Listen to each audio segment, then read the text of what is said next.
Welcome back. In this lesson, we are going to explore self-dividing numbers.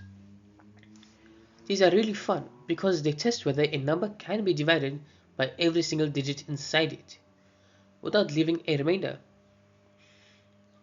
By the end of this video, you'll clearly understand how to write a program in JavaScript that checks if a number is self-dividing.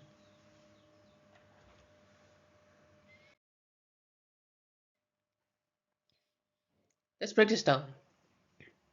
A self-dividing number simply means we take the number, we split it into its digits, and we check if the whole number can be divided evenly by each digit. For instance, 48 works because 48 divided by 4 is 12 and 48 divided by 8 is 6, both without remainders. On the other hand, 63 fails because even though 63 divided by 6 works, 63 divided by 3 does not. That makes 63 not self-dividing.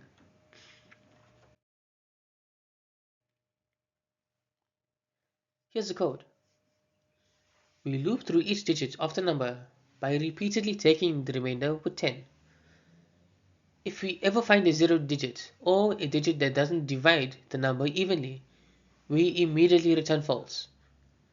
If the loop finishes without problems, then the number must be self-dividing, so we return true.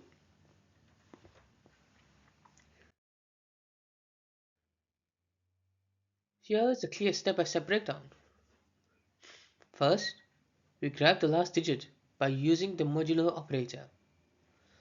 Then, we check if its original number divides evenly by that digit. If it doesn't, we can instantly say it is not self-dividing. Otherwise, we keep removing the digits one by one and checking. Once you check them all, and if no issues come up, we know that it is a self-dividing number.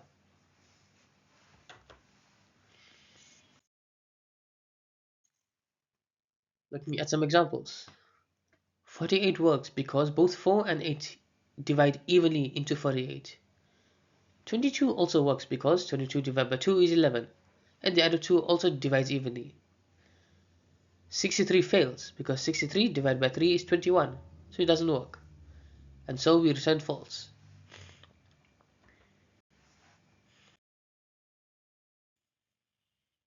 Now, you might wonder where this could be used. Self-dividing numbers mostly show up in coding challenges and puzzles, which are great for practicing your logic.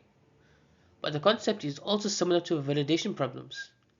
For example, checking if every part of an ID or number sequence follows a certain rule. To wrap up, a self-dividing number is one where every digit divides the number evenly, and there cannot be any zeros. We've learned how to write a JavaScript function that checks this by looping through digits and applying the modulo operator. It is a simple but powerful exercise in breaking a number into parts and testing each one step by step. Thank you for watching. If you enjoyed this video, please make sure to like, share and subscribe for more JavaScript tutorials. I'll see you in the next one.